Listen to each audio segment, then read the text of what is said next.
welcome to episode 194 of the Nerds at Large Gaming Podcast. I'm one of your hosts, Darby Holland. I'm Jeff Mayo. Jeff, how you doing on this fine Monday evening? Doing pretty good. How are you, Darby? Not bad, can't complain. No one would want to hear it if I did. Yeah, that's true. I never do. God.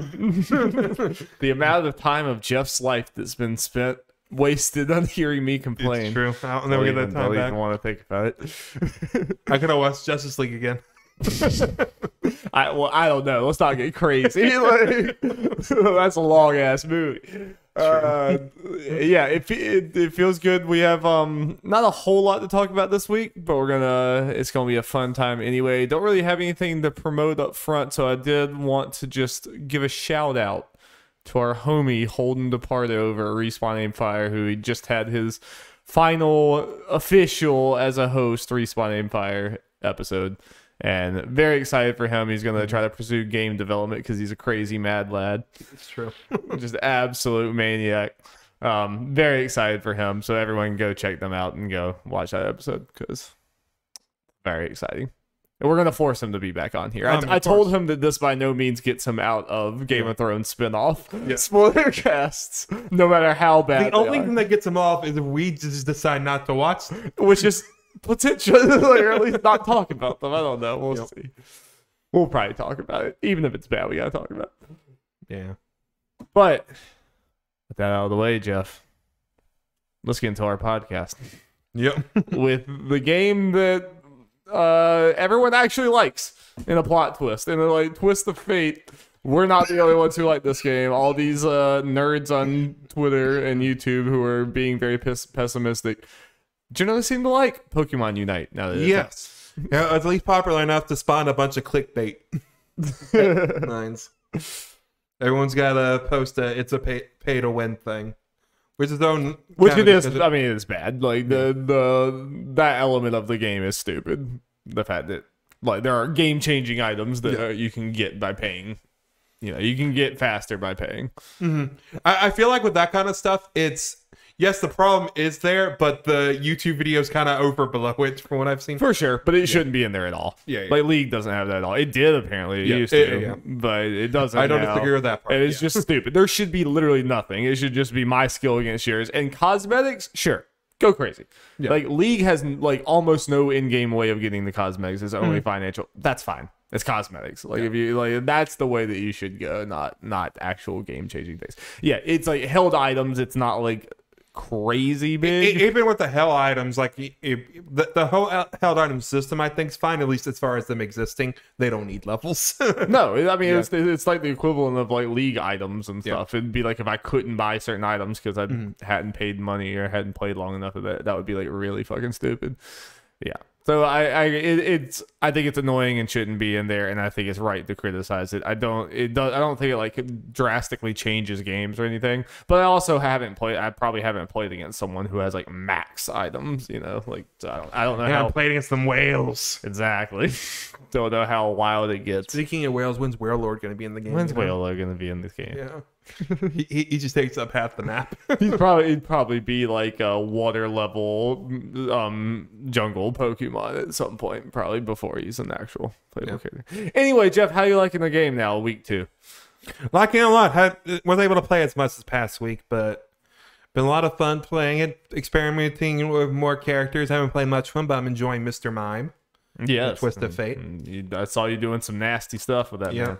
It's one of those things where obviously it's designed this way, but you just kind of find that one combo of moves in the case of like Mr. Mime using a barrier and then using confusion to shoot people in it. And if you shoot them and they bang against the barrier, they get stunned for honestly a decent amount of time and get extra damage. It's pretty nasty. It is pretty snappy. You get multiple people at once.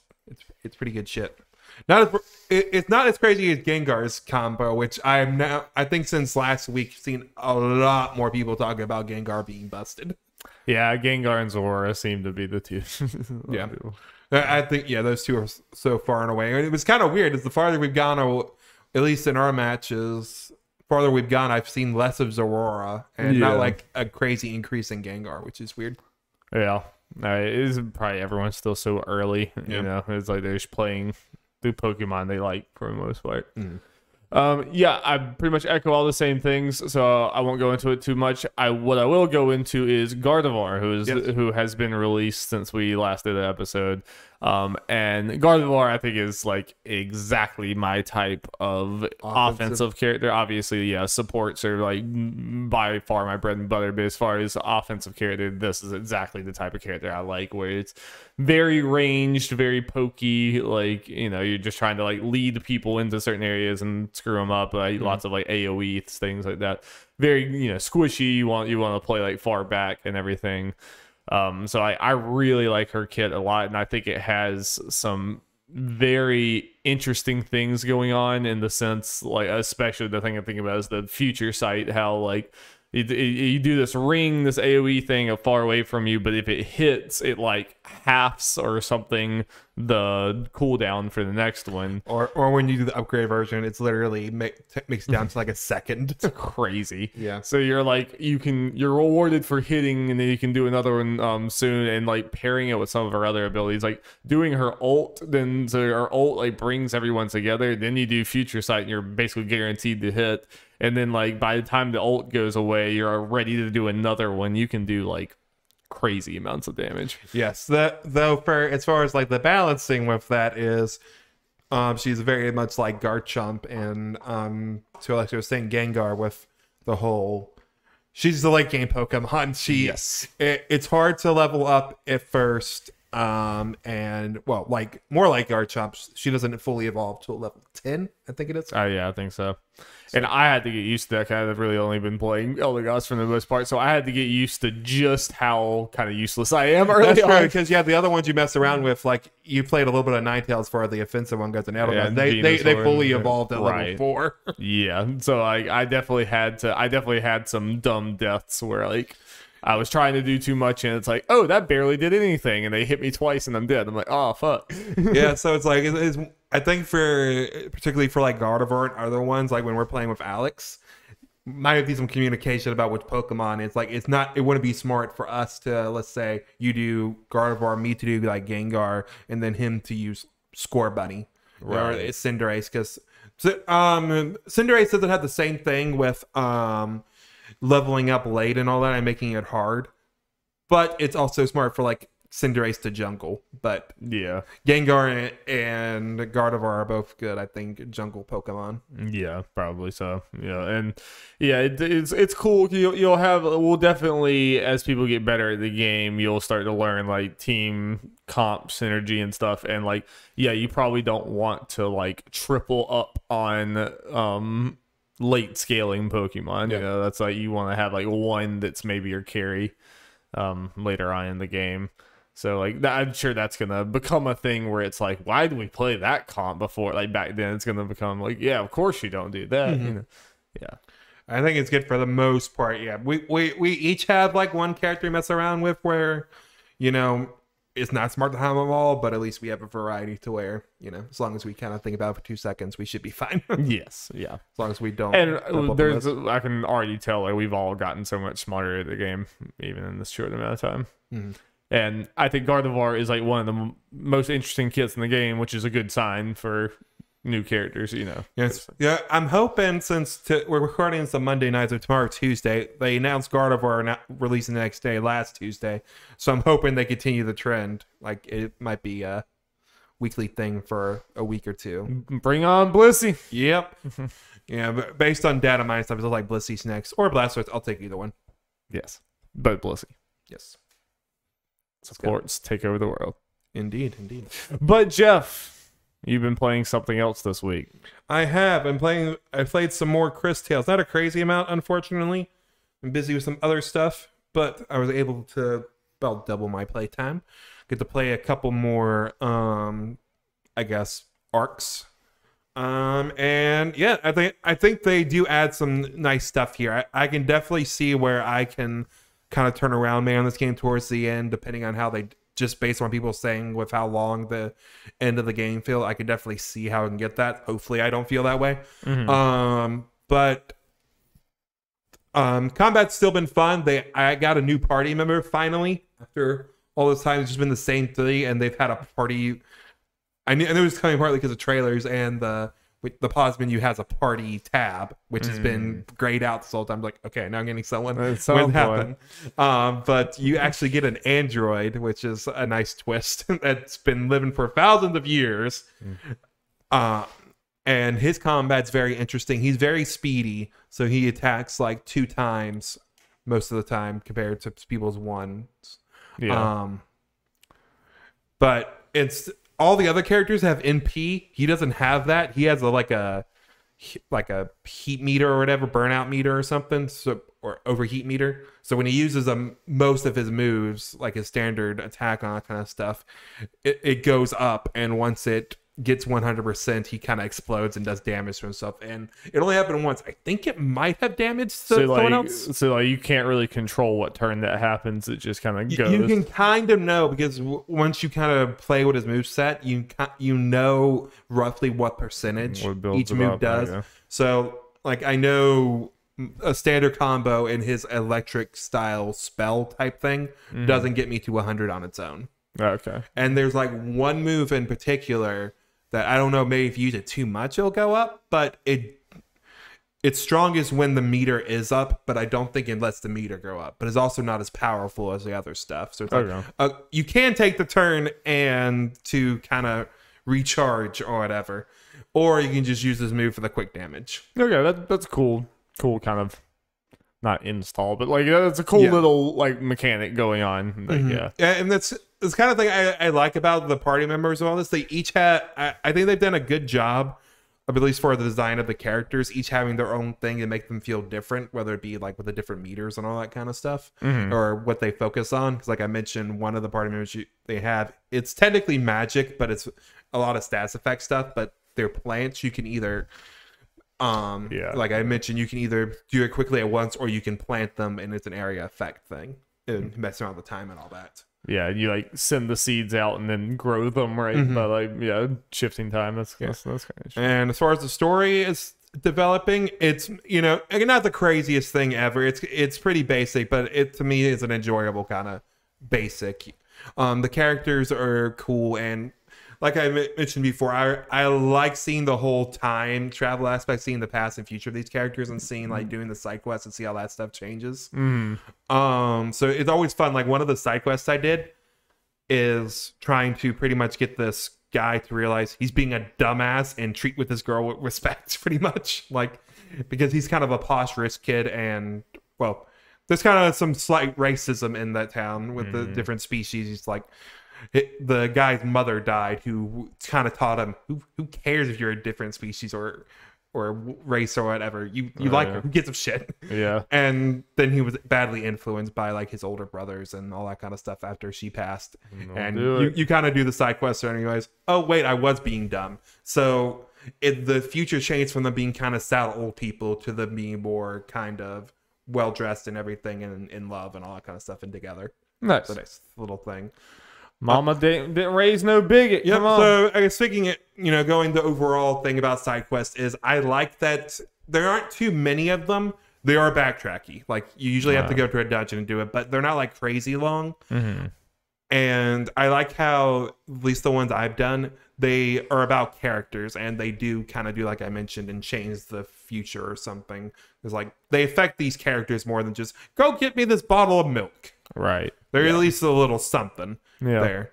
And what not necessarily like about this, but for when you're in a town and you're doing side quests, you can only do those side quests up until the final boss of that town. Okay. So it will let you know, hey, do you got anything else you need to do before we do this? This is your last chance. It does that.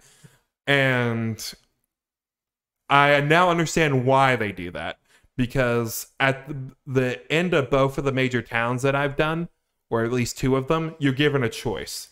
It's either kill the town. Yes.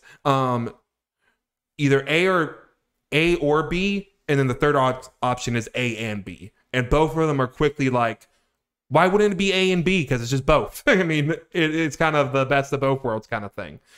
Then I learned later that The third option isn't always there, which is always the best option.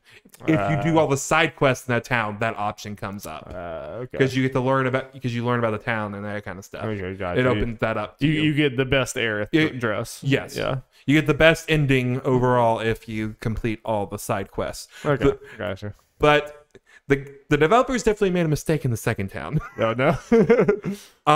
The point of no return in there where it says, "Are you sure you want to do this? You can't go back and do it later," is after the actual point of no return.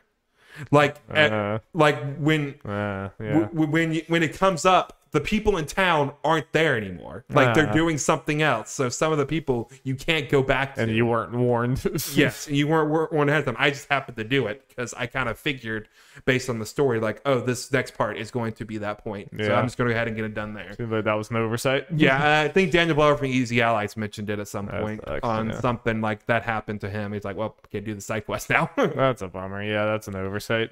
It was 100% oversight. Yeah, that doesn't sound like, because they still have the point of no return, the guy saying it, but they just didn't think about. We shut this out earlier than that. Yep. Yeah, that sucks. Still enjoying the game. Good. Still a fun time. I'm enjoying the characters and all that. They're tropey, but they're the fun kind of tropey. Yeah, it definitely seems like it has a. If you're in for a somewhat traditional JRPG, but it seems like it does have like you have to be in for the traditional thing, and then it has like fun gimmicks that it goes out from there. Well, it's it makes it better knowing this is a relatively short JRPG, so it's kind of a quick in and out, relatively speaking. Right? Yeah, I think that's big. Which I think is a strength. I think the game seems cool, and I think it would be cool for a lot of people. So, all right, Darby. Hell yeah. Well, that being said, let's get into some news, Jeff. News jingle. Jingle, jingle, jangle. Well, Darby, we only have technically one, admittedly big kind of thing, normal news story. A cute cat in it. It does. Might as well.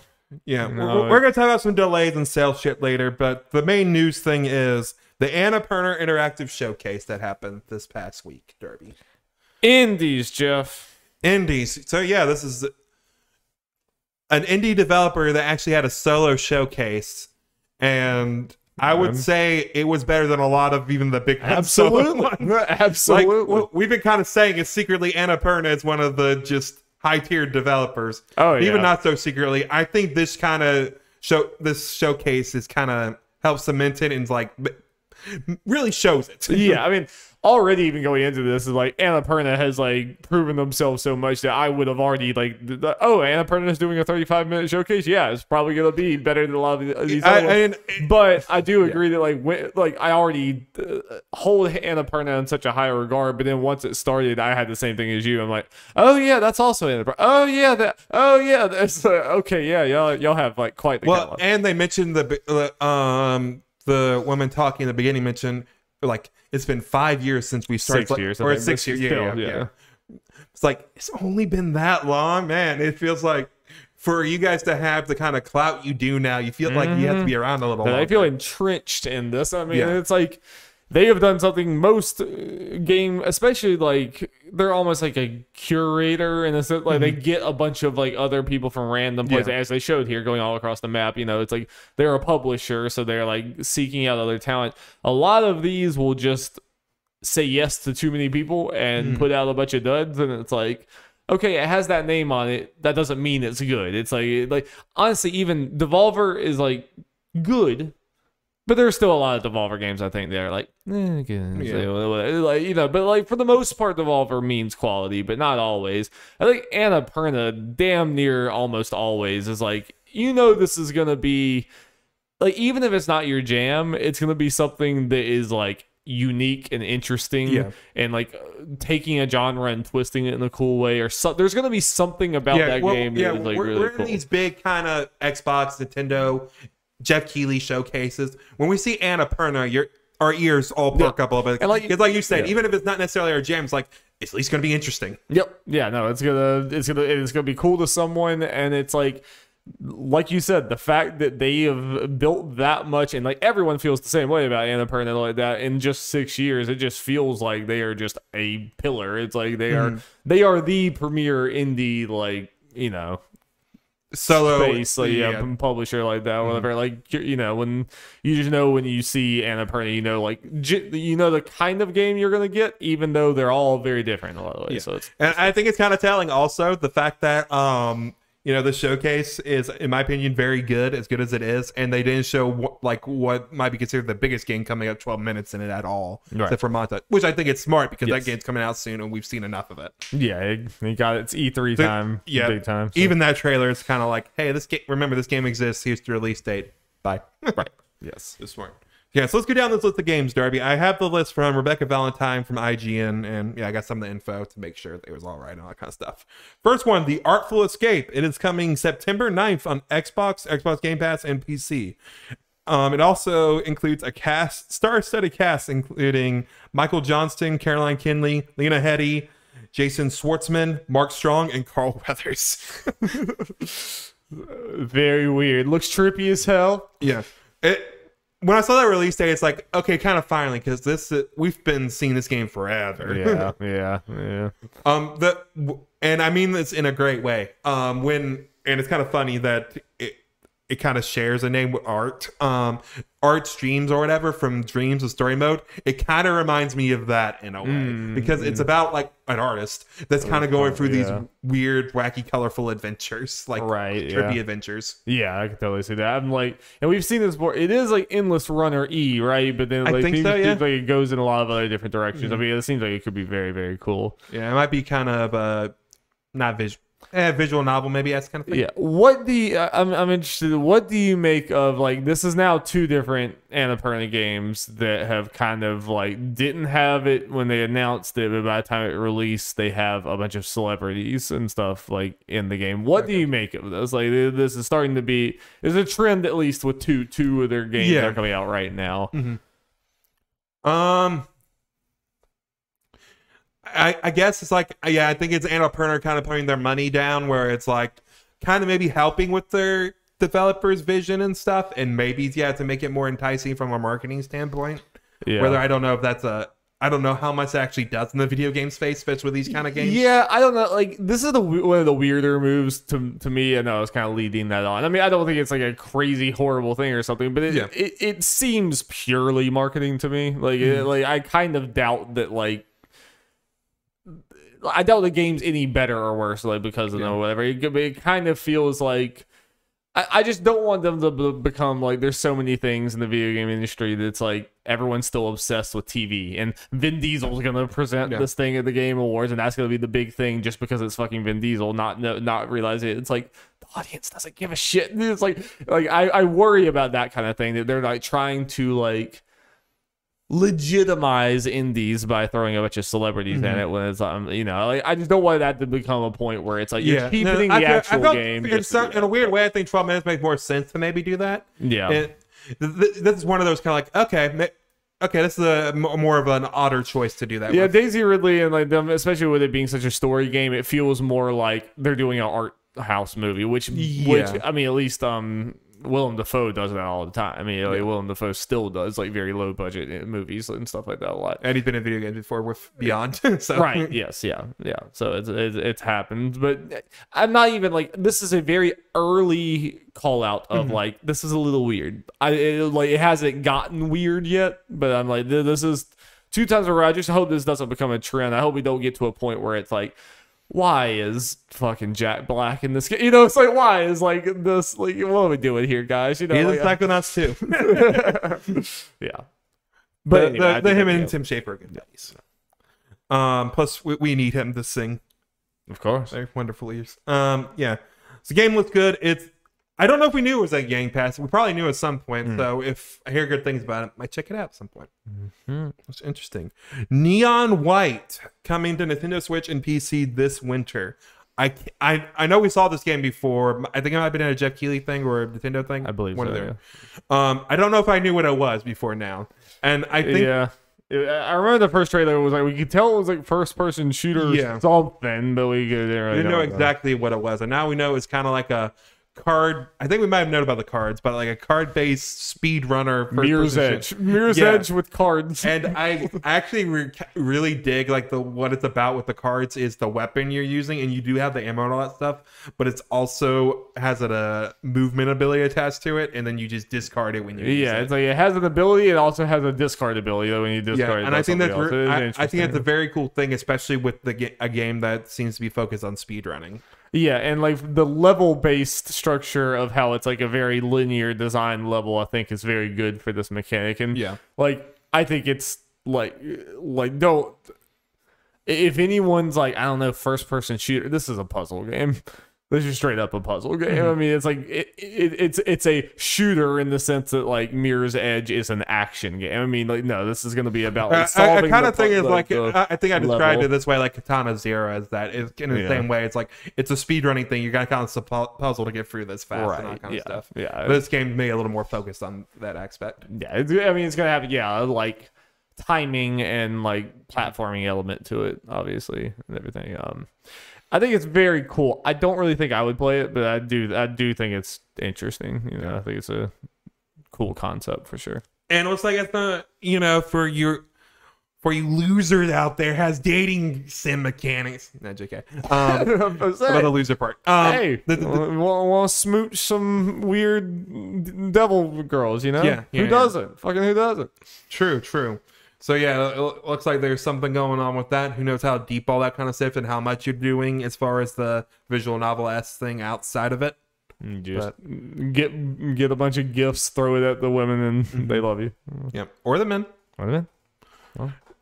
This is Isla Hink from Easy Allies talked about this is her friend. So yeah, who knows? You'll probably be able to smooch both. Oh, you should. Absolutely, you should. Yes. Okay, let's see. Next thing, starting a kind of trend with this, where they just kind of announced collaborations, and now a collaboration with Outer Loop Games, who made Falcon Age. Yeah, some of these, I think these were cute. Obviously, there's not a lot to talk about with any of these, but yeah, in fact, this one I have the least to talk about because I don't really know it. I think they were well made. They were well made segments, but yeah, it's kind of like just showing the developer get into the mindset, and even if it is kind of. I kind of like with all these pretty much. If I didn't immediately recognize their name and like who they were once they mentioned the game, I was like, oh, okay, yeah, that game that people like. It was good that they were like, wanted to show the thing that they did, so like this is why you should care. Yeah. I think that that was a good way to show this, get people excited for Annapurna, especially with this show. The showcase focused on them. It's like, oh, these are the projects and the teams that we're working on in the future. And we still have that anticipation for when those projects are officially announced. Yeah. Speaking of games that are officially announced, A Memoir Blue, A Journey into the Depths of Memory was announced. It is coming to Xbox, PlayStation, Steam, Nintendo Switch, and iOS. I think it's on Game Pass too. Yeah, this is one that's like, don't know what the game is, so it's hard to talk about it too much, but the art style did look interesting. It looks like there's like art styles. Yeah, there's like 3 different art styles that are like colliding with each other in an interesting way. Like, yeah. Darby, it's the game that's going to try to make you cry. Probably. But I'm just wondering what the game is exactly. But I mean, for just a art style tone piece, I think it looks neat. Yeah, I know the go off on this base off. I think it not obviously not one maybe like a What Remains of Edith Finch thing, because it's mentioning memories, a journey into the depth of memories, where you're just kind of going into this woman's different sections of her memories, and that might be based on the different art styles and that kind of stuff, and seeing what's going on with her. Right. Be cool. Let's see. Announced the collaboration with everyday shooter developer and Soundshapes co-director Jessica Mack. I thought this game looked very pretty neat. Yeah, like it's another one I'm guessing that's like a somewhat endless runner-y, but like art style wise seemed very interesting, and it's basically like a playable music video and like the whole music thing of it. I picture this being a short, cheap game, and I'm definitely interested. Also, something I kind of I think this shows. I think there are a couple other games like this where it makes sense, especially with the indie things. Seems like these games are made by very few people, which is cool. Yeah. Like, I think they're like made one or two other games in this that are made by like one person. Neon White, for example, I think primarily made by one person, which I think is neat. Yeah. Those games getting highlighted. Yeah, the Donut County guy. It's a very different type of game. Yeah. Oh, yeah. I forgot that part. Yeah. Yep. Good for him. Yeah. Yeah, I never talked about it, but I did play like half of Donut County this year, and it was very cute. It got to the point where it kind of started getting old, but he's still doing the same thing over and over again. So I don't think I'll ever finish it, but it was good. It was good. It'd be funny if you were like one level away. Yeah, I might be very close. Like, I don't think it's very long. No, it's not. I probably am very close, but I just like at some point I'm like, all right, I've kind of done this. And I was like, but it was cute. It was good. Storyteller was announced and is coming soon to Nintendo Switch and Steam, and a demo is currently out on Steam. I think this game has potential. Yeah, I downloaded the demo and I hadn't a chance to play it yet. Yeah, I make see what it's about. I'm like, if it's like deep enough, I could see like me and Jenny enjoying playing this potentially. If it gets to like brain teaser, how do you put the story together to get out? Whatever. I could see that being interesting. I could also see it being a dud. Like, this is what I can see going either way.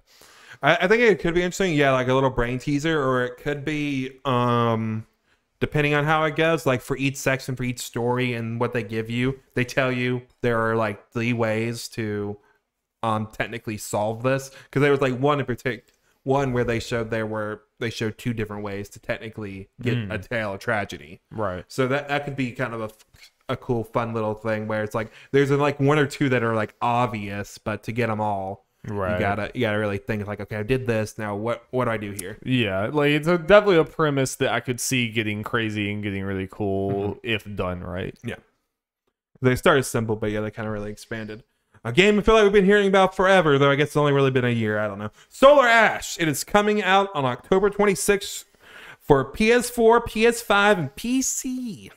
It's real pretty. It is. I mean, it's kind of like, it reminds me of all, like, most of these type of games we've gotten have been 2D. It'll be interesting to see if this game is as well received as Hyper Light Drifter, all these other ones, being a 3D platformer. It feels like a little bit of a diving into new waters for this. So that's the only like potential, like maybe it won't be as good. I hope it does. I hope it's that. I mean, yeah. Hyper Light Drifter for all here, and I believe people obviously excellent. So I'm hoping this is just as excellent. Yes. But yeah, I'm honestly, I can't remember when it was shown off for the first time last year. I think it was. What date they had on it. This is one I'm kind of surprised it didn't get delayed out of this year. Partly. I was getting worried. Well, yeah, I mean that primarily because, like you said, it's 2D to 3D and probably a relatively small team.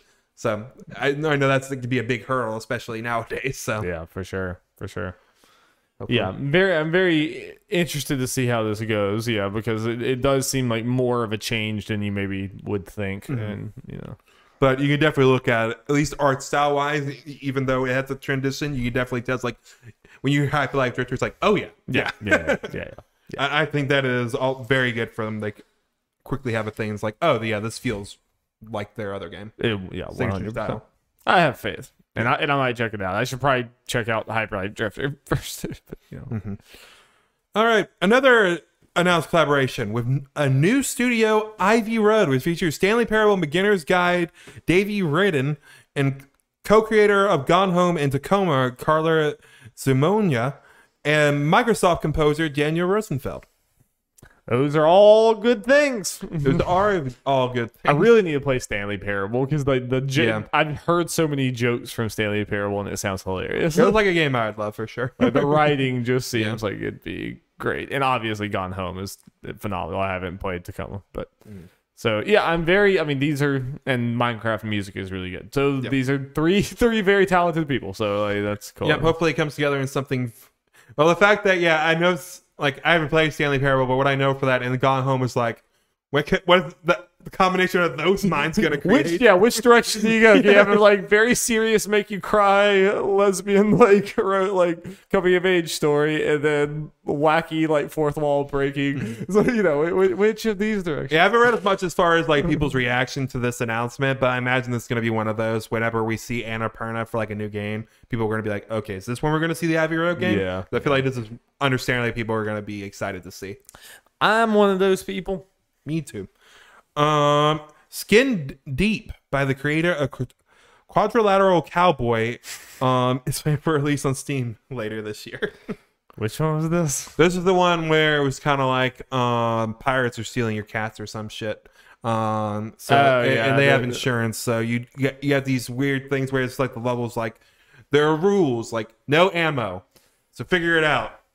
Open up the airlock. Yeah, to be honest, this was the only game in the whole thing that I just thought looked bad. Personally, I thought the idea looked interesting, but I don't know if it showed off the best way to do it because it kind of did the whole stink thing twice. Like it kind of showed 3 different levels.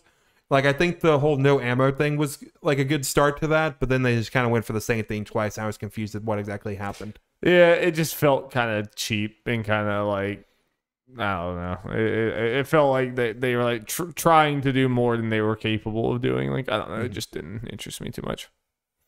They got platform updates. Pathless is coming to Steam November 16th. What Remains of Edith Finch is headed to iOS on August 16th. I Am Dead arrives on PS5, PS4, and Xbox on August 9th. Telling Lies and Gorogoa are both headed to Xbox Game Pass soon. And Stray! It is coming to the PS4, PS5, and PC early 2022. It got delayed out of this year, but take all the time you need. Sad. What'd you think about this? I think they look really good. They look very neat. I was very curious because all we saw with that teaser before this, like, okay, I know we're playing as the cat, or I figure you're playing as the cat, but what exactly are you doing as the cat? I know running around, but is it just going to be kind of a tame, kind of laid back thing? Then apparently no. You have these little critter things chasing after you. I don't know what they are. Yeah.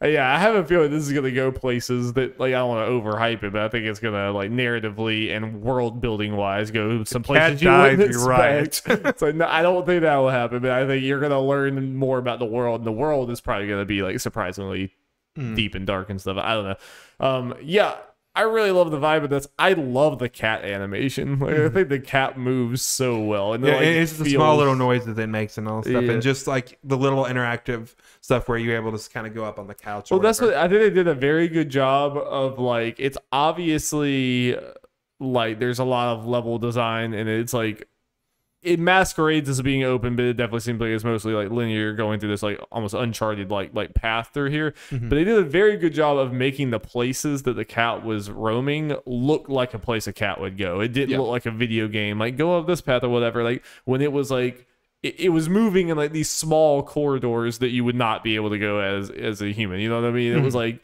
and whenever you like went into the bar, you felt how small the cat was. Like the camera is like way down here and you're looking up at people. I just thought that I was impressed with the camera work, animation, kind of immersion in this like different type of perspective than you normally see. I think the trailer or their little gameplay showcase gave a good sense of the kind of progression you're going to take in this game, because you start off with the cat with nothing, then you get the robot buddy, and then you get a little weapon thing to fight those things, as little creatures. And I'm sure you're never going to be like a badass, and that's going to be part of the thing, is that you are very limited, so you need to like be careful about where you go and what you do. I like how the little robot thing is like a translator between it and the robot and all that kind of stuff.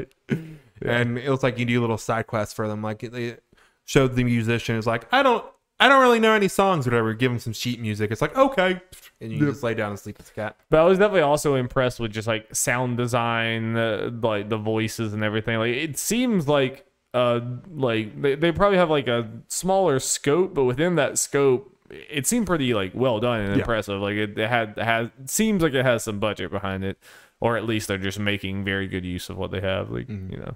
It didn't necessarily feel like the small little thing, like when they were walking around the world. Like, this looks like a cyberpunk world. It looks cool. Yeah, no, definitely. I think it's obvious one of the bigger budget Annapurna things we got going on right now. I'm dope. I'm interested. It's like, yeah, as a cat, it's just a very different type of thing. Yep, so it's cool. And look forward to us probably talking about it closer to release and when it comes out and all that kind of jazz. Announcing a final collaboration with No Code Entertainment Productions, who have worked on Observation and Stories Untold. I know. I've heard of Observation. I know people really like I always thought Observation looked interesting because Yeah. I mean, kind of like they said that they watched Alien over and over again as kids. Like it definitely gave me Alien vibes, and like you were looking at like the cameras of the spaceship. So like Yeah. it was kind of like a Resident Evil type thing where you have like a limited camera angle, like flipping between these different things. It's definitely one of those things. They said we weren't trying to make a horror game. It was like really because like Yeah. it's pretty damn scary. Like I mentioned, it's one of those collaborations where the studio team meant nothing to me. Then I heard the games were like, oh, okay. Yeah.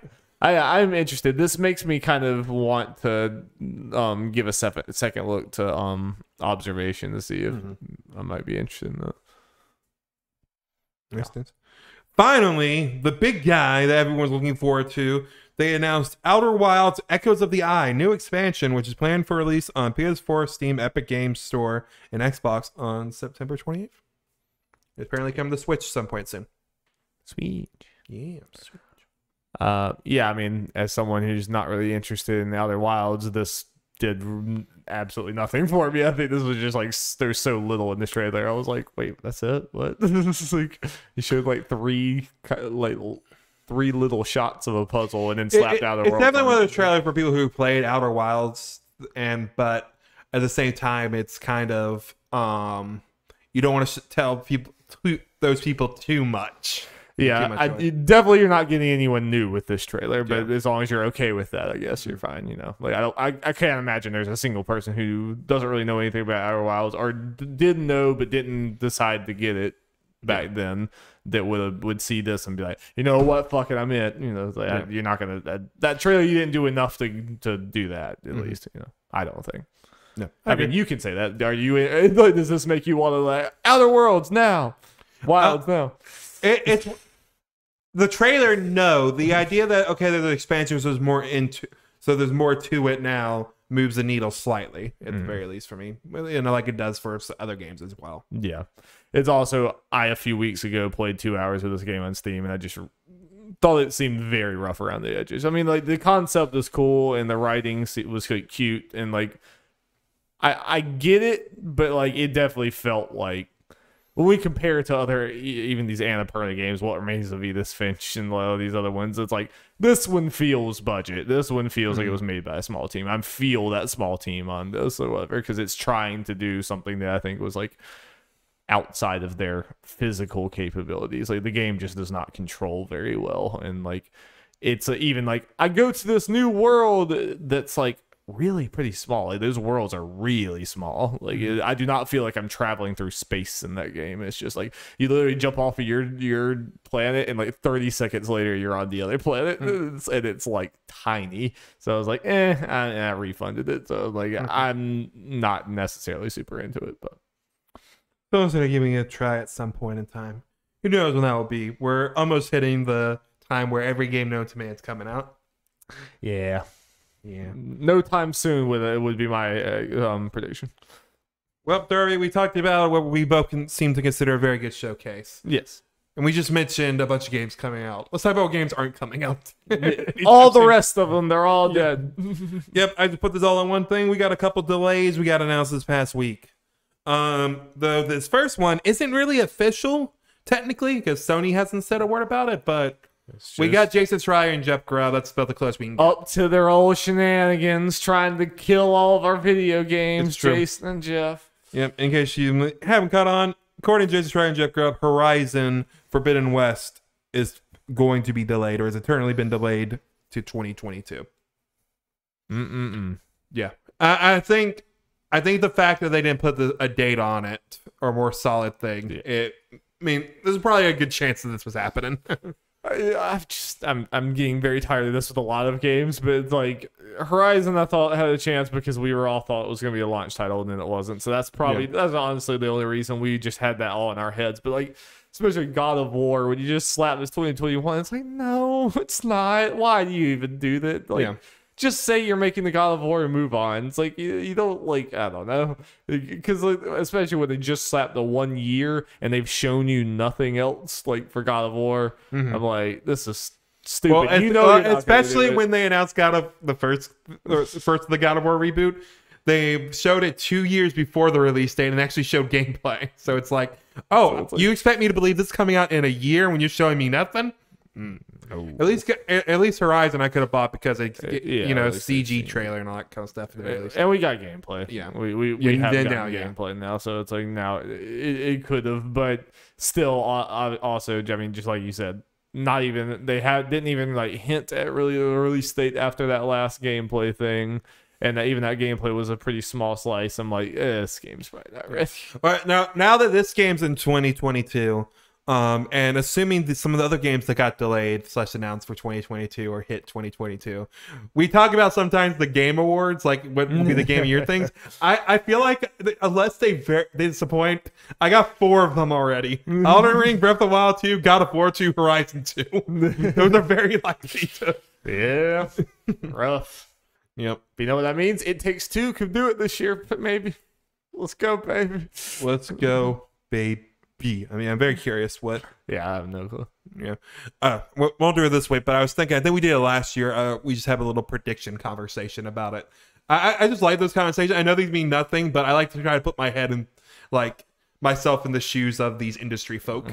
These industry suits. Yep. Lack of imagination. Well, I said I'm not playing these games anytime soon. This next game wasn't delayed too much. Kena, Bridge of Spirits, Kena. I already forgot what they technically said it was. Delayed a month till September 21st. It's been delayed a lot. I mean, this one's not far, but it's like, geez. Yeah, they just kind of said it's just for a keep little more additional new dates on it. Yeah, just for a little more additional polish. Yeah, get away from Psychonauts, you know.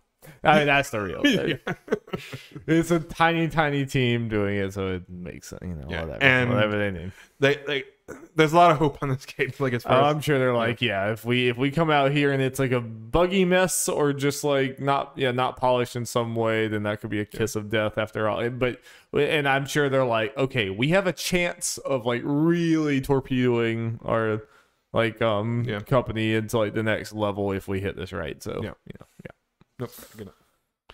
And the biggest, most upsetting news of the year.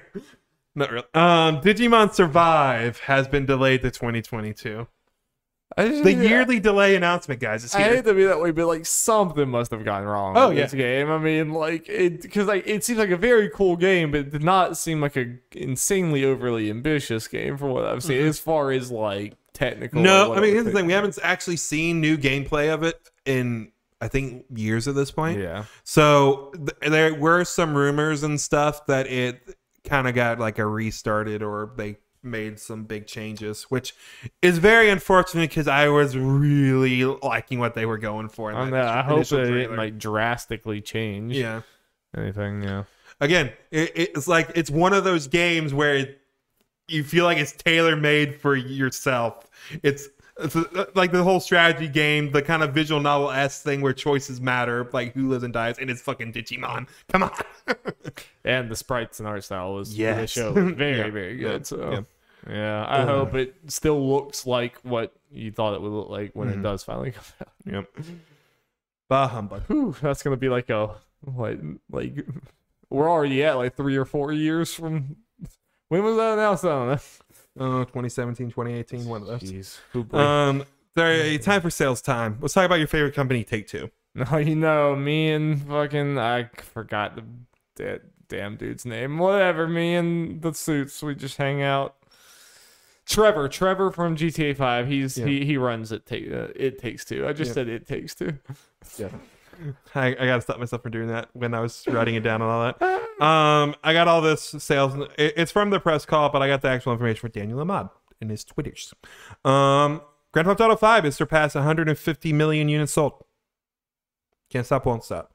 The franchise itself has sold over 350 million units. That's a lot. Yep. We are owned by GTA. Yep.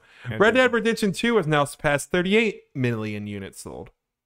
I think they mentioned also in there that it is the second best-selling game revenue-wise in the U.S. the last like 3 years. Red Dead 2 is? Yeah. Nice.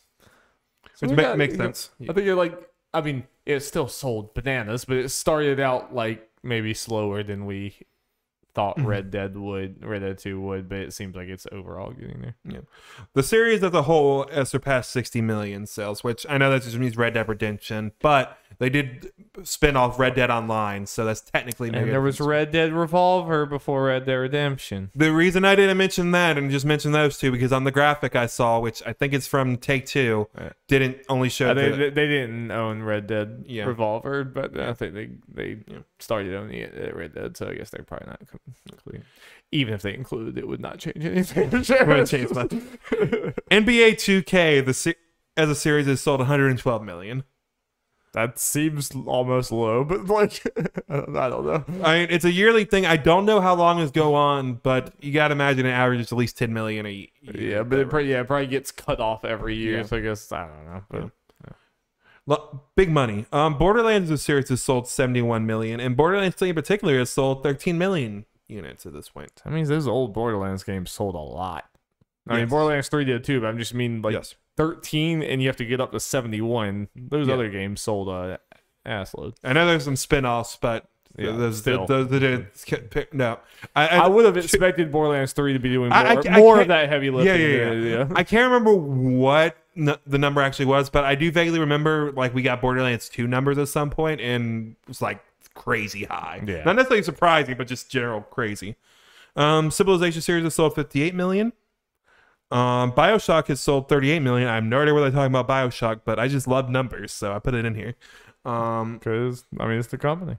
Yeah. Outer Worlds is sold 4 million units.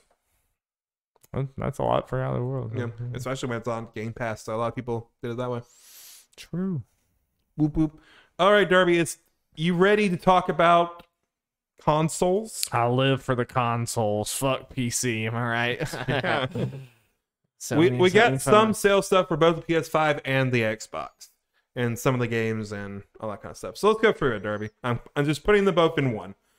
The PS5 has sold 10 million units and is outpacing all previous home consoles ever in the same amount of time. And meanwhile, you can't fucking get it. So imagine what they that's all the thing I gotta think about when I hear these numbers, and like in the last couple of updates, it's like, and they could have sold more. Like I've mentioned to you time and time again, I'm so happy I got it that first day, because me trying to get yours and my old boss's son one was a pain in the ass. I still haven't gotten either. If you want, it's just wild that it's like, even with the supposed supply shortages and they go out instantly or whatever, it's still outselling everything. So it's like, well, it's like.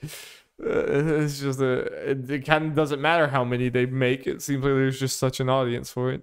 Yep. All right. Ratchet and Clank Ripped Apart, after about a month of sales, has sold 1.1 million. Not bad when you only have 10 million consoles. Not bad. True. Yeah, and we know, at least in the US, it's outpacing all previous Ratchets. So even good for the franchise. Though with the budget and the look it has, like, I get it, but the number feels kind of small, you know? Yeah, I mean, I think just when you think about the 10 million, I mean, attach rates for most games are very low. That's actually a pretty high attach rate if you think of it's like a tenth of the, you know? Oh, no, I agree with you. That's the high attach rate when you consider that. But nothing will beat Breath of the Wild's initial 105% attach rate. Yeah. Returnal has sold 560,000 copies. Yeah, which it is a more niche game, and the 10 million. Like the $70. And $70, and it only has a potential install base of 10 million. So like I have to remind myself of that, because like I hear that and I'm like, oh god, what a flop. But like I just would be interested to see where Sony's projections were for this and how far off is this from that. Yeah, and curious to see the legs for it, because I think Returnal is a game people will talk about, but it's also with that kind of audience that Returnal kind of caters to. Will they go back to it when they do it, or is that kind of game? Returnal's I think is going to be one of those games that there's a lot of people like screaming at the top of their lungs, like, how is this not nominated for Game of the Year? Like, what are you fucking doing? But I think it is going to be overlooked by a lot of things. Spider-Man Miles Morales has sold 6.5 million. And this is, just to remind people, this is also on PS4 as well. So it doesn't have that whole 10 million install base only thing. Yes. But still very good for what's technically 1.5. Very true. MLB The Show 21 has sold over 2 million copies. It is the fastest selling title in the franchise, and it has reached 4 million players total. And you're wondering, 4 is bigger than 2. Well, Game Pass. Game Pass helps. And a whole new console. Yeah. As far as the difference in like the total players and the sales, that's where that comes from. Yes, sales, yes, 100%. Yeah. It's because it is on more platforms now. It's on PC too, I imagine, right? No. Oh, it's not. Okay. I don't believe so. I believe it's just on the consoles. So yeah. Also, something very important that Astro's Playroom has also sold over 10 million. Let's go. I want a PS5, but get that shit off there. Like, I don't want it. I hate robots, and I don't want to support them. Oh yeah, and related to that, Asobi just launched their website, and they said on it they're working on the most ambitious game yet. Let's go. Hell yeah. Very excited. Duke Nukem. Yep. Sony has bought Duke Nukem only. Okay, next let's move to Xbox. This is a quote from Microsoft CEO Satya Nadella. I butchered that first name. The Xbox Series S and X are our fastest selling consoles ever, with more consoles sold live today than any previous generation during the same time frame. As far as what numbers those mean, research firm Nico Partners estimated that total Xbox Series X and S shipments reached 6.5 million as of June 30th, 2021. This compares to estimates of 5.7 million for the Xbox One and 5 million for Xbox 360 in the same time frame. So not like a crazy jump up, but also that's good for Xbox, especially considering they've also had hardware. Yeah, I mean constraints. Like I don't know, just from the general standpoint, there's just so much of the video game audience like us that has zero reason to get an Xbox so you can get this stuff on PC. So it's like, I hope they expected to be outbid, by the PS5 and everything like this. I'm sure they did, but it is also frustrating that like Xbox never actually gives you numbers. So you have to guess about their numbers, and it's so frustrating. Yes, and relating to Game Pass, Nadella said Game Pass is growing rapidly and is transforming how people discover, connect, and play games. Subscribers play approximately 40% more games and spend 50% more than non-members.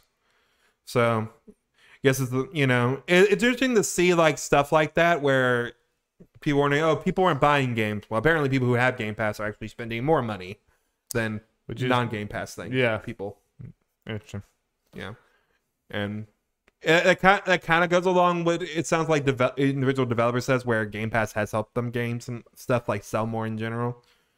It's very interesting. Yeah, it's weird but like if they're buying games that are on Game Pass, that seems bizarre. And it's like it may not necessarily be but buying games that are on Game Pass. It's just they are connecting with the hardware, so they're just playing more games in the general. Yeah. So they're just kind of. Maybe I'm just weird, but like I play Game Pass games and then I go buy games on Steam, and like it was like I'm not buying things from the Windows Store or anything like that. I'm giving Valve money, so I'm like playing Game Pass and then giving Valve money. I imagine that's kind of more for the console side of things. Probably, yeah. There might be some cases where, like, since they're getting it for free, people might be doing microtransactions and Sea of Thieves and stuff. Sure. Might do it. Yes. So yeah. All right. Out of news, Darby. I have a game for you. Bringing that back. Ooh, game time. Boy, time to be real stupid, probably. All right, Darby. This is what I have here. We do that whole character Hall of Fame nonsense. We do. It's like half of the people back here. And we both pick characters. We both pick 16 characters. Darby, we're going to see how much you know about those 16 characters. Oh, God. I have a list here. I have listed all 16 of the characters you have added. Oh, I'm going to be called out. I need you to tell me what year did they premiere? What year did these guys come out in a fully launched game? Oh, the first time? So bad at these and you might have to remember some of these characters are from Japanese games that might have launched before the US release. Oh god, I'm bad at like naming even on things I know about. I'm terrible with years, but we'll give it a shot. Let's go. Yeah. I'll just go ahead and say this so you can remember. There was one character I was wondering how I was going to do, but it turned out fine. It's whatever time the game launched. There's nothing weird like, oh, they were a DLC character, so launched after the game. Okay. There's one character that could have been, but apparently that's fine. Yeah. You'll know Soraka's OG. Yeah. Yes. That's the one. I know Soraka's OG. Yeah.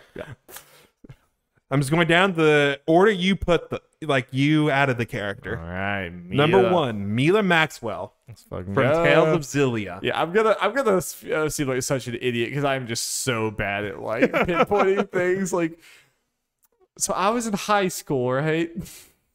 I think whenever we played that game, and I don't know how long before then it came out. I graduated in 2014. Remember what I said about Japanese games? Oh fuck!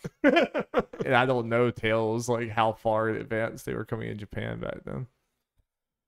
I still would only think it would be like a year, right? I don't know. I'm gonna say 2012. 2011. It released in 2013 in the US. Okay, so it was like 2 years after. Yeah. All right, they got a lot better since then. I'll take it. I was 1 year off. I'll take it. I almost said 2011, but I was like, that's probably too far. I figured it was gonna be a year or two later. Yeah, 2011 seemed early to me when I saw it. Yeah. Sly Cooper. I think it was 2001. 2002. Damn. I'm gonna be 1 year. I'll take my 1 year. That's not bad. Baba. 2018.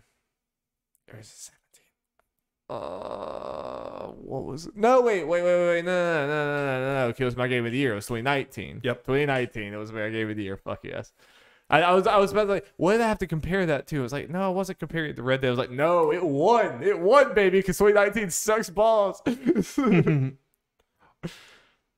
Arthur Morgan. 20 but yeah, he wasn't in 2018. Yes. Okay, I was like, there's no weirdness here. 2018. That's one of those I would have checked, but I've seen a bunch of people say, yeah, it's weird he was Arthur not being in there and all that stuff. Yeah. Mercy. 20 when the game launched. 16, please. Yes. Yes. That's why I tried to put that in there. Yep, not counting beta and stuff or announcements that things get weird then. Yeah. Try to make it as simple as possible. Okay. Jade from Mortal Kombat. Oh my god.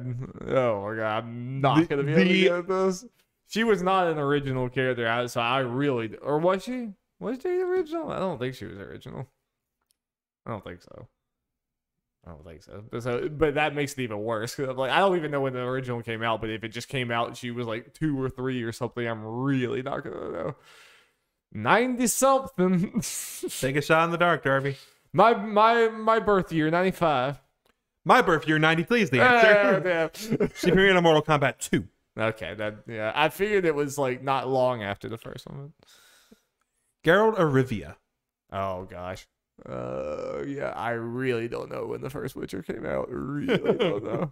Just for funsies, because it's the only character that is applicable for this. I have the book year and game year. Well, I super duper don't know the book year. So it was 2015 for Witcher 3, and I think Witcher 3 took a long time to come out. I think Witcher 2 was probably like the 2011 time or 10. I might be way undershooting. I might be going way too low. Yeah, I probably am going too low. We're gonna say 2009. 2007. Oh, I see. 1986 for the books. Nice. Makoto from Persona 5. 2017. Nope. 2016. Japan, baby. Japan. God damn it. Fucking Japan. Fucking Japan. Yep. Jump too fast. All right, Darby. Tell me about when Cloud Strike came out. I think it's 1997 in North America, or it might be 98 North America, 97 in Japan. What's your answer? 97. I think so. I'm No. gonna stop us there. It's 97. Okay. I was about to be like, all right, when was that 20th anniversary? Okay, yeah. Booker and Elizabeth. It was 2013. I'm just trying to make sure it didn't come out in 2012, but no, it was 2013. Yes. Yes. Because the whole last. Yeah. That's And the easier one. I was just making sure it wasn't like in December or some shit like that. Yeah. Shantae. 90s sometime. Right? I think it's that old. Maybe it's not. Probably actually not though. Yeah. And that was a Game Boy. Yeah, I think I know now. Like, the character when I've read a bunch of stuff about Shantae was designed in the 90s, but I don't think it was actually in a game until 2000. 2000? 2002. Damn. One of the older characters on this list. Yeah.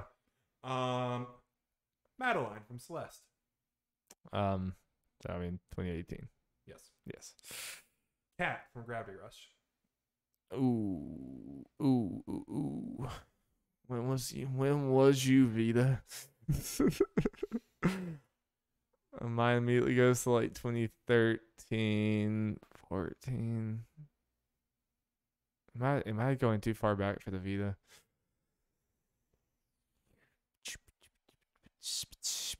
I might be going too far. I'll give you a hint. Remember the game we wanted her added in. Maybe use that. Oh yeah, that was all the way back in 2012. Yeah, so I'm not going too far back. 2011. It was 2012. Damn. If you're going to 2013, 2014, it's like, okay, I'll at least help you a little bit. Yeah, you're right. I was like, oh god, we are old. Soraka. 2009. Yep. Balthier.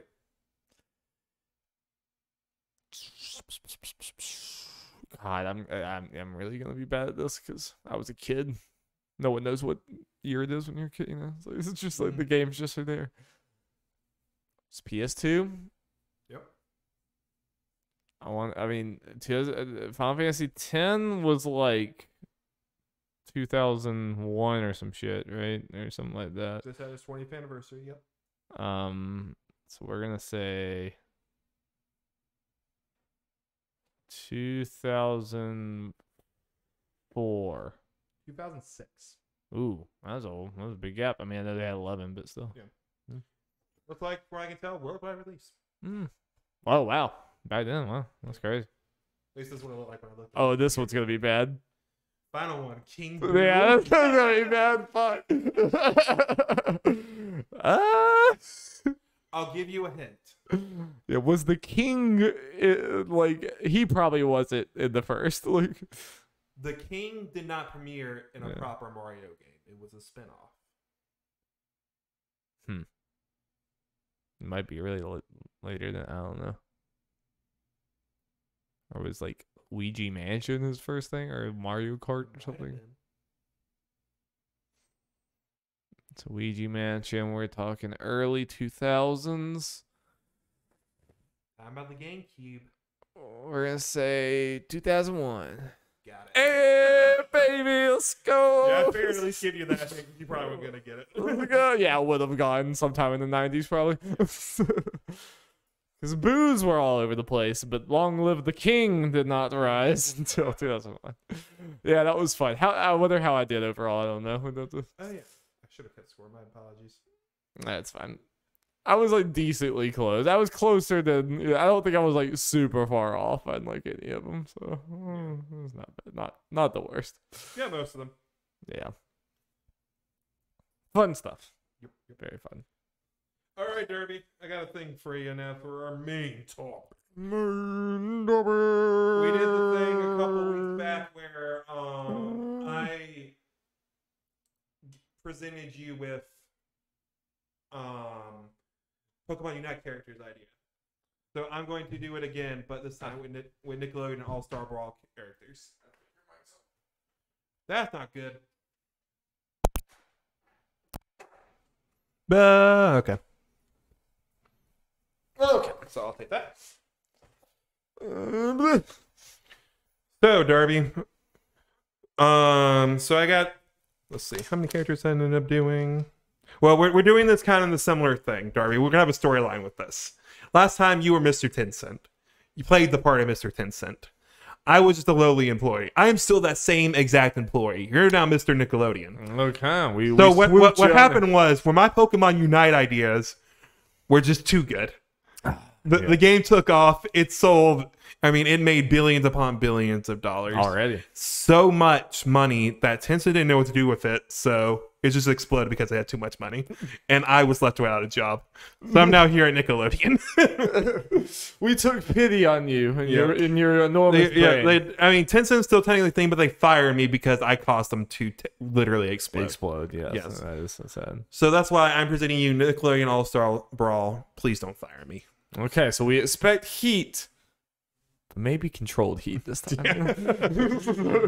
Yep. And also kind of fun things that I just saw pop up today. We got a potentially leak release date from Best Buy and stuff. October 5th looks like it might be the day. We also have a leaked roster, which depending on time, I might potential leaked roster. It's probably fake, but it could be fun. Talk about the end of this. Okay. Well, you will be fired if fairly odd parents are not in this game. Okay.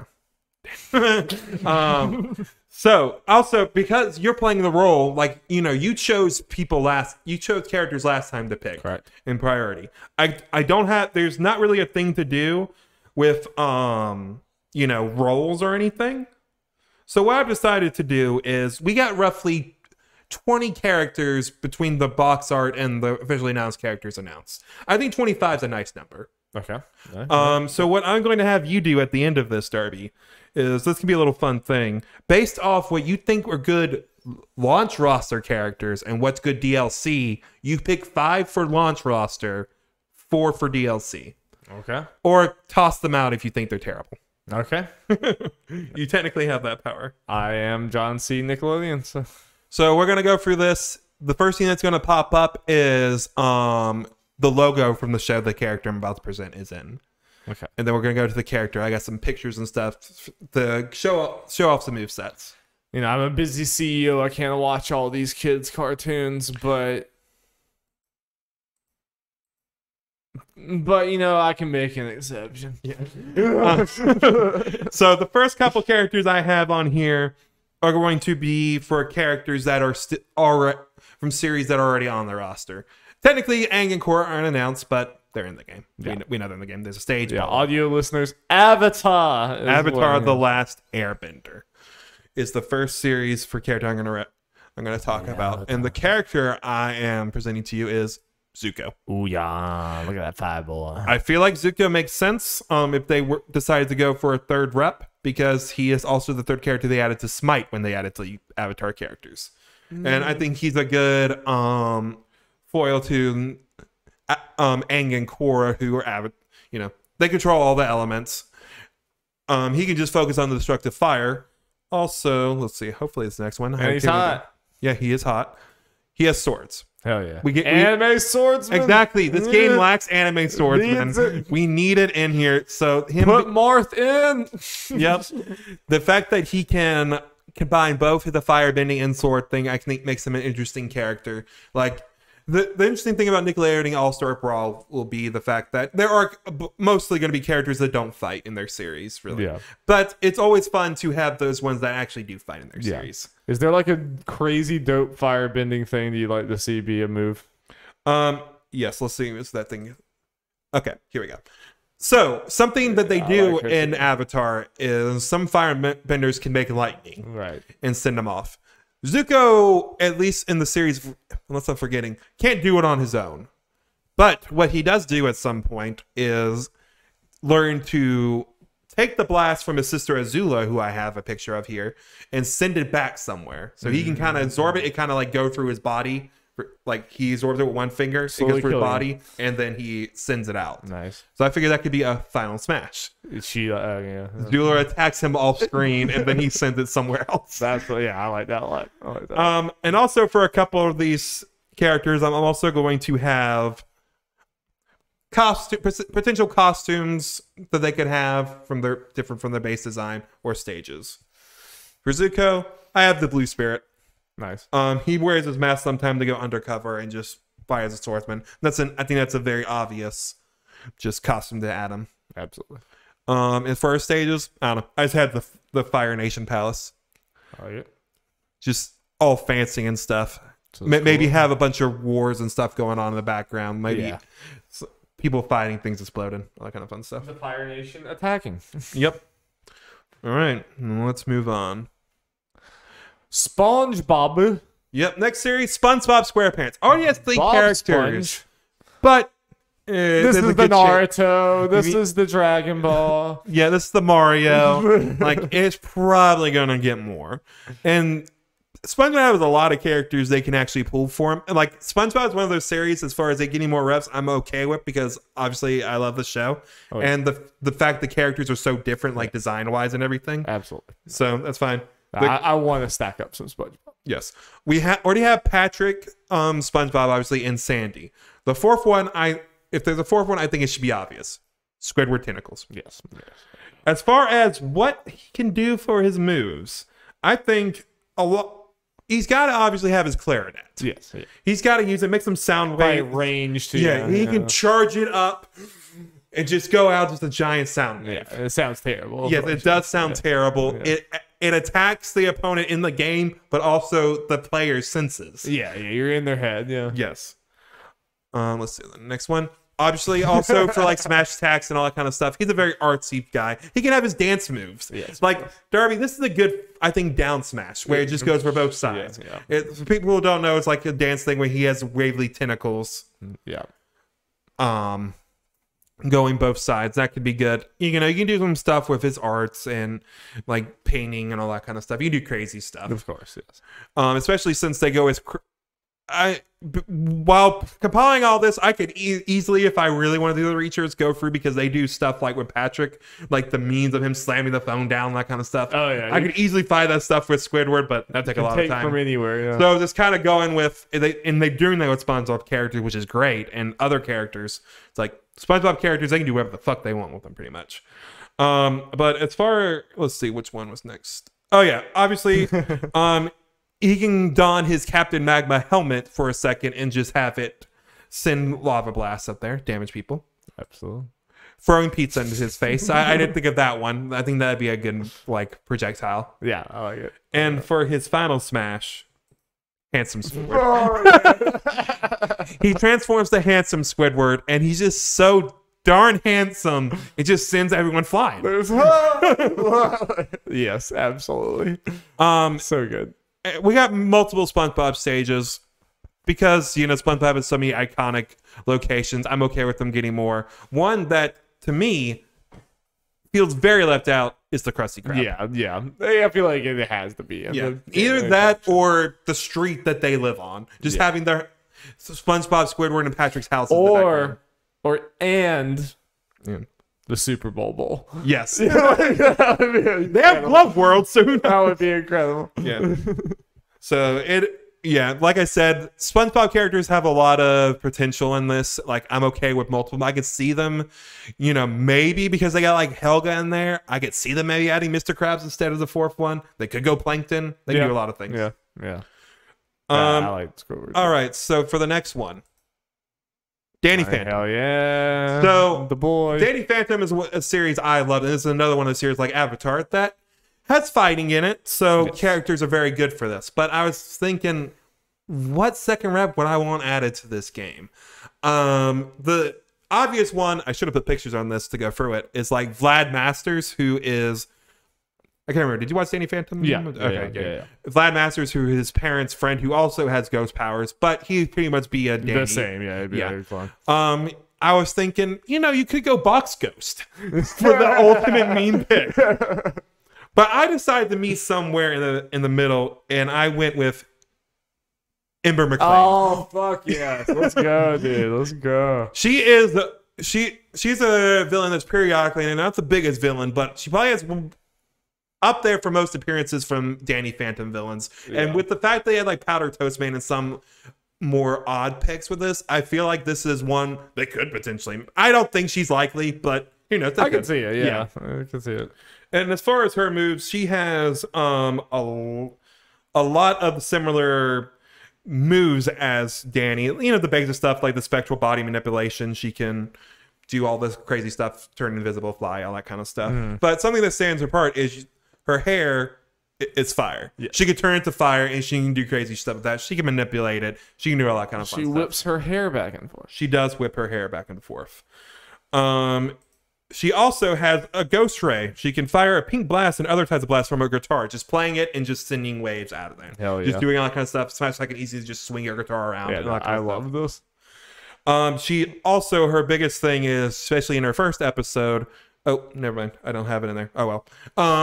If I had a picture for this, but whatever. Honestly, researching some of the stuff for Danny Phantom in general makes me want to watch this series. Yeah, it was a really good show. I mean, yeah, I really like it. I love her design so much. She's awesome. Okay, going before I talk about what this is. She also has audio kinesis with her guitar. She can literally has the ability to control sound. She can generate sound waves and beats that can take out even Danny. She has hypnotic music, which she plays guitars on her songs. She can hypnotize people and pretty much make her do what he wants. I think that could be a good little stutter thing or whatever. Let's see.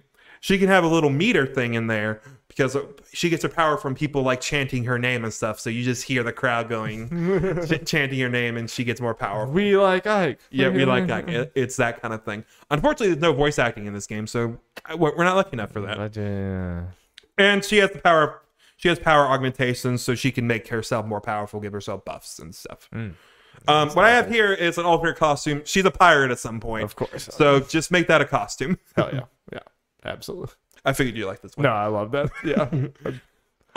It's been long enough with Danny Phantom that it was like I couldn't think of any characters, and then as you said the one, I was like, okay, yeah, and then like, oh, okay, yeah, nope, you nailed it. Yeah.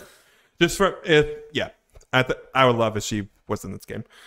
Next series, Darby, we're going to series that would be new. Like, don't have a character announced yet.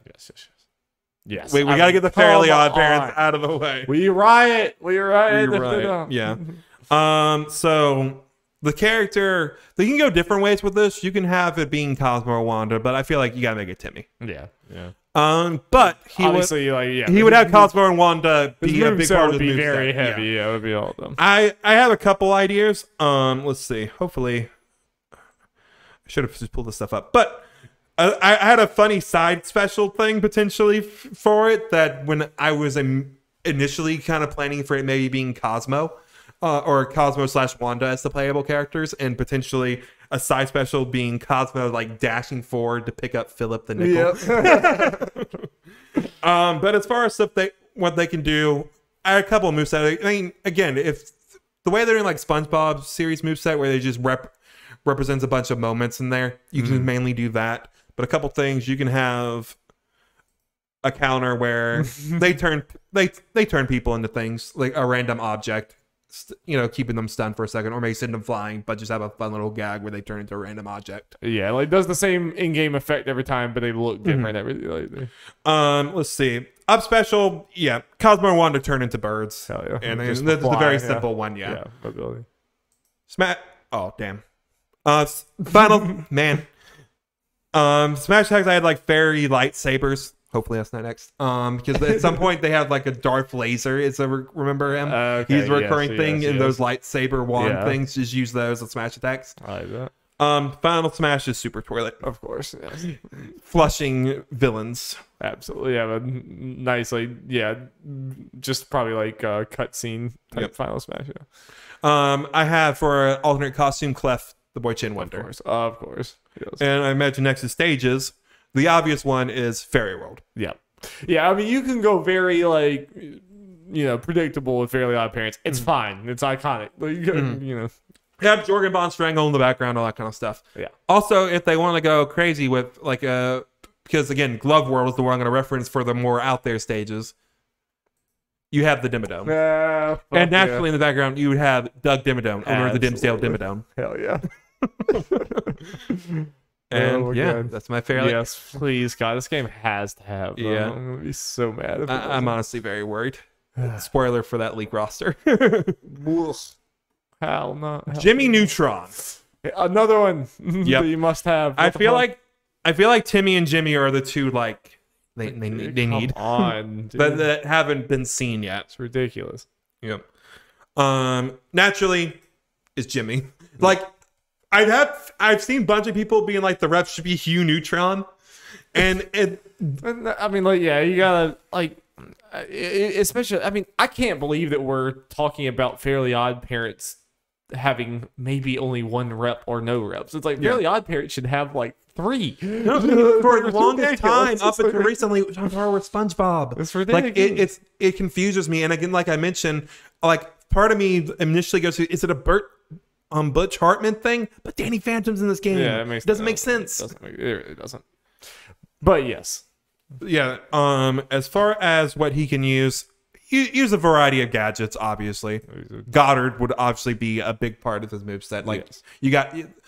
People who don't remember, Goddard is the robot dog. You obviously got to have him in there. Yeah, he's got to be a weird, tricky character with a bunch of... Yep. You can, example, you can use Goddard as like an up special or just a smash attack, or he has like a little extendo neck thing. Send that, bite him. I don't have ideas for a lot of these things for how exactly to use them, but yeah.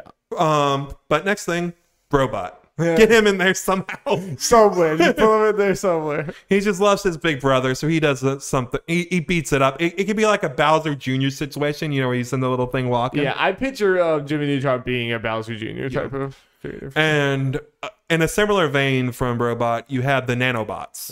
You remember these guys? Oh yeah. Yeah, the flying saucer, they delete people. Yeah. You don't have to go that far. You can just have them shoot, like come out. The saucer flies and just shoots lasers. Yeah. Not a big damaging move, but doesn't send you flying, but gives them some good steady damage. I like it. Let's see. I'm trying to think what I have next. Let's see, which one was this? Negative reinforcement.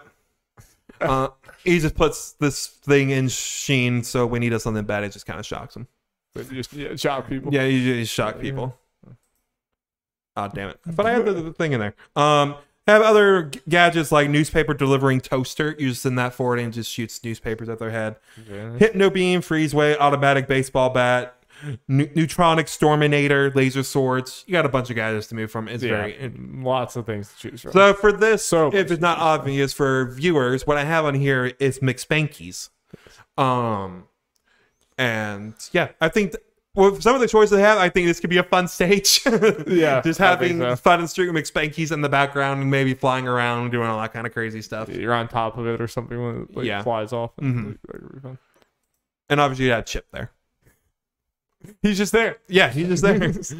Talking about sodium chloride. Yeah, he's there with the... just like, this is salt. Yep. Fuck yeah, dude. Okay, next one. I have rocket power. There's no rocket power rep. I'm kind of surprised. Yep. So, as far as you might be thinking, okay, what rocket power character would do? Which way you can go? You can maybe go Tito, like to be like a Nigel Thornberry thing. But I figured the simplest solution is have them all be playable. All 4 of the main cast. Just have it the Bowser Jr.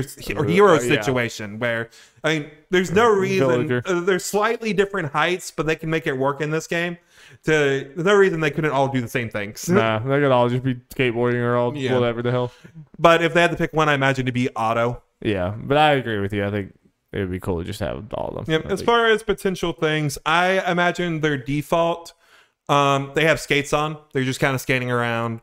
Maybe more of a faster character. And most of their default attacks relate to hockey. Shooting with a hockey puck and all that kind of stuff. Hitting people with hockey sticks. I like it.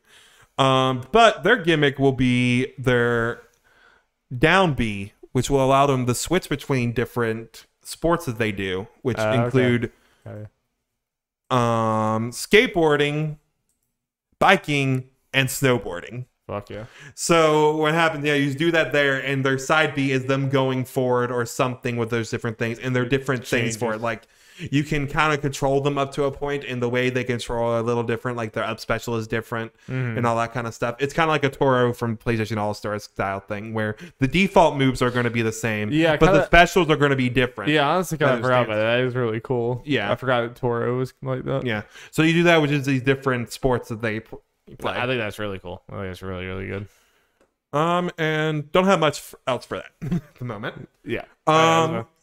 That's kind of a basic premise. Next series is El Tigre, The Adventures of Manny Rivera. Tigre.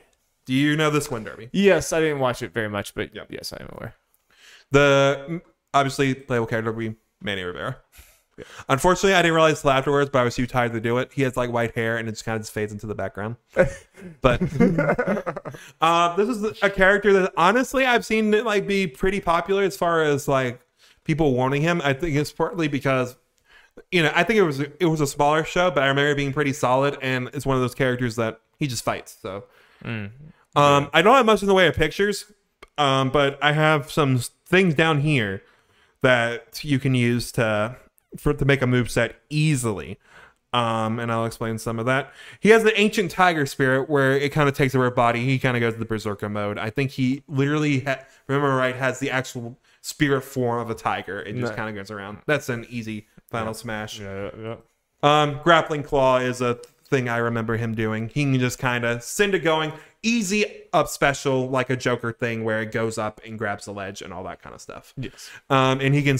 In this picture, he's just kind of swinging him around, looking stupid. He can just easily do that, swim around, that kind of stuff. Obviously, I think he'd be a fast character, kind of Wolverine-esque, just kind of going around, slap people with claws. Something I forgot about the show, which is actually pretty cool, is I think part of the show is his father's a hero and his grandfather's a villain. So part of the series is him kind of, both of them kind of trying to pull Manny into the corner, being good or evil. And and because, there's a kids show, superhero thing, they have super moves. And Manny has what are called hero moves and villain moves. So you can put both of them in the moves. And I have descriptions for some of them. I think it'd be pretty cool. Hero move, the sensational bowler. El Tigre spins into a ball and runs into his enemies. Radical ricochet, El Tigre bounces around and knocks out all his foes around him. Kind of go around the ball. You just kind of roll into it, maybe you can bounce around a little bit. And super swipe, El Tigre uses his claws to make a wave, which causes an earthquake. Nice. Kind of villain moves. Tijuana tornado. He spins around a tornado and runs into his foes. Savage slash slashes the air, then slashes his enemy. Like that could be another potential good up special. Nice. Did you make these names or no? They had them. I'm not that creative. And Mega Quake. He pounds to the ground to make an earthquake that sends his enemies flying. Kind of like Super Swipe, but more devastating. It can maybe do something like a hero villain meter thing with that or whatever. So maybe he gets more beat up. He gets a little more angry, so he goes more to his villainous tendencies. Because a lot of his moves can be kind of similar, so they're kind of more like devastating or something, or maybe different properties. Yeah, it's maybe a launch more. Yeah. Shock Zone. Hell yeah. I haven't thought of that Shock Zone in a very long time. Okay. This made me have to remember a couple things. I was debating where to go with Shock Zone. Do I make it who I actually decided on, Rudy Tabooty, the main character? Yeah. Or do I go one of his drawings, Snap? Yeah. I was going for one of those, like, there's more potential with I think Rudy with the ability to draw. Snap is like part of his moveset. Yeah, obviously that's why I have him here. Yeah. Snap would be a big part of his moveset. Maybe sending him kind of maybe being like a Rosalina / Luma, a puppet kind of thing. Sending out, maybe doing some things. Comes to draw some things. It was harder to find research for this, and then so I don't have a lot of drawings or whatever that he's done to make a moveset out of necessarily. Just a general idea for him. But another one I found, I remember, is like, okay, this could work. Biclops. This giant guy in his little outfit.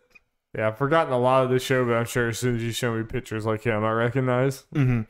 He's just a big hulking thing. You just kind of send him forward and just kind of smash people. Yep.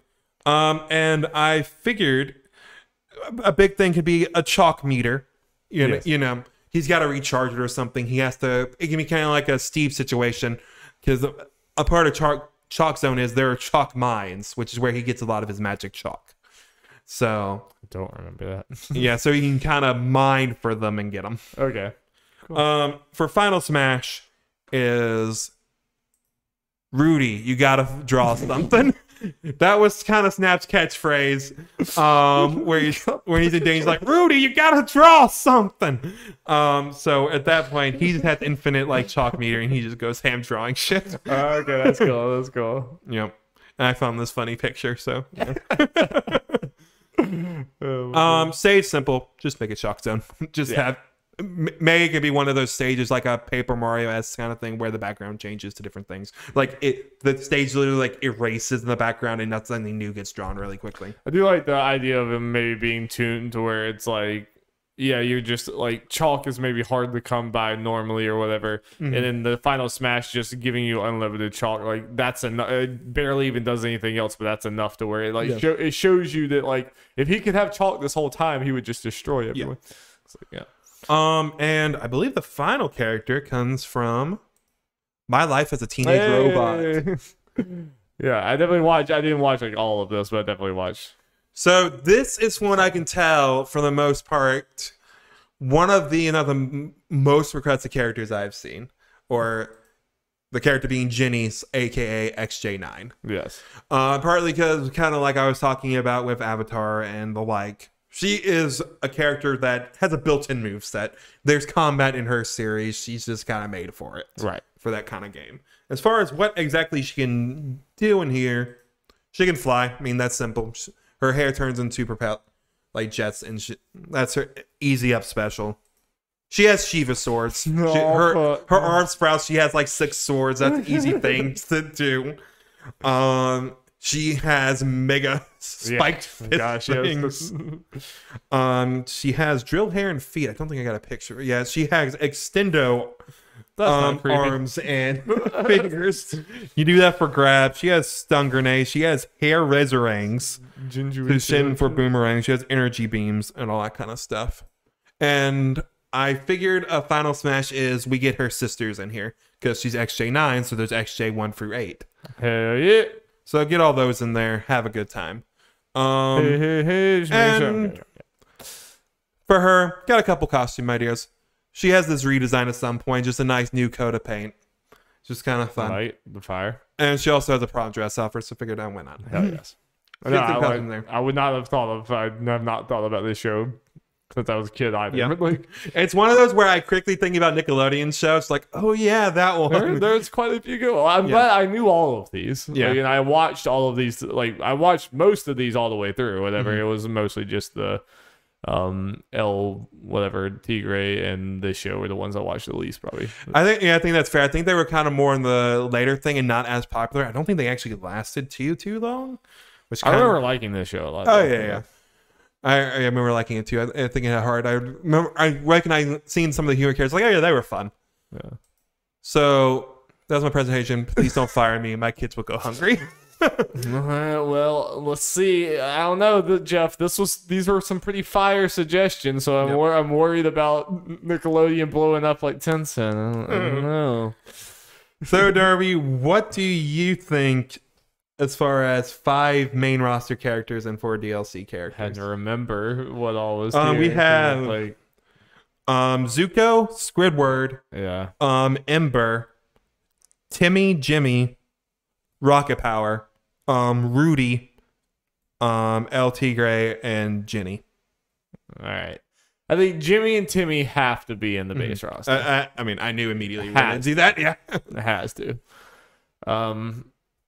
I'm wondering, do we string kids along with Squidward? Like, do we make Squidward DLC? They're like, for the hype, There's that business brain work. Add a SpongeBob into that DLC. Yeah. They're going to come after Squidward. So let's put Squidward in the DLC category.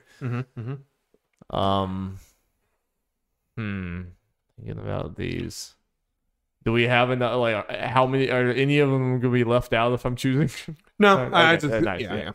Yeah, I like. Okay, that's good to know. All right, Jimmy, Timmy, let's go out there a little bit. let's put Teenage Robot Girl in the base roster. Let's go. I think it's just hype, and that'll be like a slightly more unexpected one. I like that. So I'm at 3. Oh yeah, just while you're thinking, a fun thing that gives me a little more hope for her. They've had multiple online Nickelodeon fighting games, like computer based, and like over the last couple years, and she made the roster, like a pretty small roster on one of them. So I have hope. Nice. Let's put Zuko in the main roster. Okay. We know it's just these Avatar. Let's just go ahead and put them in there. So you got one more blessed for the base roster. Between Ember, Rocket Power, Rudy, and El Tigre. I want Ember to be a hype DLC character as well. Kind of unexpected. Because people don't think Danny Phantom's getting more, Yeah. I can respect it kind of having, like, have Zuko in there to get the Avatar fans hyped up, because that'll be enough for those people. Have Squidward and Ember as secondary reps for 2 series, one being very popular, that's Solo Pass, and one a little more obscure. Let's put Rocket Power in the base roster. Yeah, Rocket Power, the 90s, that like vibe thing needs to be in there. It belongs with everyone else. Yeah. So then that leaves Rudy and LT are for DLC. I think that's fine. I like it. Okay, Darby, let's quickly, before we go off, talk about that rumored, potentially leaked roster. So this is, posted on random things, but, I like to look at this shit and talk about this shit. Sometimes it's fun. So the person just kind of posted on, like, Reddit, I think on the official Reddit, saying the next trailer will drop sometime next week, so it will quickly be realized if this is true or fake. The box art will be revealed with the trailer, and all that kind of stuff. So yeah, here are the characters that aren't on the box, that haven't been confirmed, that is on this roster, like officially confirmed. Aang, Daggett and Norbert from the Angry Beavers, live action Dora the Explorer. All right. All right. So here's the thing that makes me kind of buy that one, because on the box art there's it looks like this normal looking person, like leg coming out, it's like they're kicking, and it kind of matches. Like, I swear to God, we get live action Dora the Explorer and not Fairly Odd Parents. Yeah. Yeah. Why live action? If anything. I don't know. Jimmy Neutron. Okay. Let's see. Mr. Krabs, not Squidward. Ren and Stimpy. Yeah. Rocco. You could very obviously tell them. Yeah. Rocco's Modern Life. Shredder. And Zuko. Yeah. Zuko's not surprising either. I don't know if we need Shredder when we already have all the turtles, right? I mean, that's the thing. If this roster's true, only 2 of the turtles are in. I thought we already saw. We saw 2 of them. We only saw 2 of them. You just naturally assume. Okay. Which, dependent on this, that's a lot of. That's a lot of things taken up. The 4 already is a lot to take up with the turtles. Even if you think you're only gonna have a 20-something thing roster, and then generally, I'm okay. Yeah, if they just limit the 2 turtles and maybe throw Shredder in, like, and just being at 3 reps, like. I know Turtles is one of the big ones, so I can stand it getting more. It is somewhat weird to have 2 of them and not have the other 2, but again, I'm also okay with that with a limited roster. Yeah. Overall, I think that's cool, but Fairly Odd Parents not being in there is just like insane. Yeah. And I never liked the Angry Beaver show. I never really liked that show. I don't remember too much, but that's one of the ones like I know I watched, but I don't remember as much about. I didn't think it was that good. I didn't really watch Rocco, but I know it's a very big deal. That's one of those like kind of being excited for Zuko. Dora's a weird one. I'm curious about if it's true. Who? No, I'm sorry. Dora. Oh yeah, that really makes me feel like that whole list is fake. But who knows? Yeah, Mr. Krabs over Squidward is a choice, but not one I'm necessarily upset about. Yeah, it's not. It's kind of the most bad. It's one character. In a way, one character I want in over another one I want in. So yeah. Like I said, I'm open to maybe multiple. A little surprising, but not like crazy. So overall, well, part of the reason I kind of bring this up because I feel like with some of the choices on there, it's like they're weird enough and also kind of safe enough to kind of be true. And it was on the official like Discord or Reddit or whatever, and the mods who are the developers did delete it. That doesn't mean necessarily it's true, but you know, yeah, it could be. There could just be parts of it that are true. I don't know. And by luck, I mean, you know, who knows? The live action door is for just like I have a really hard time believing that, but we'll see. Yeah. The ones because of the box art, it's like they either leave is Dora or April from Teenage Mutant Ninja Turtles, the human girl that's usually yeah, I know. April, I mean, both of those would be surprising, but yeah, the live action Dora just really doesn't make sense. It's like, yeah. Well, if it's like Zoe from Zoe 101, yeah, Raven. Like that'd be really crazy because Disney. Oh wait, shit! What am I doing now? iCarly. Let's go. Baby. Not Drake and Josh. Not right now. Yeah, that's bad. Like I said, Josh. Yeah, it was Josh. Josh and Josh. It was just nothing but okay, Josh. Derek, this was fun. Thanks for humoring me. Oh no, that was a whole bunch of fun. That was. I'm excited for this game too. Yeah, I'm excited. Also, something good I saw: Best Buy pre-orders come with a $10 digital gift card. So it's pretty much $40 on Best Buy. Let's go. Let's go, man. All right. Let us know how excited you are for Nickelodeon All-Stars. It's gonna be fun. Yep, you know we're gonna be talking a lot about it. Oh, you know it. It comes out. Let's go. You know it. And if our odd parents are in there, we are gonna kill someone. So the stakes are high. Bye. Bye.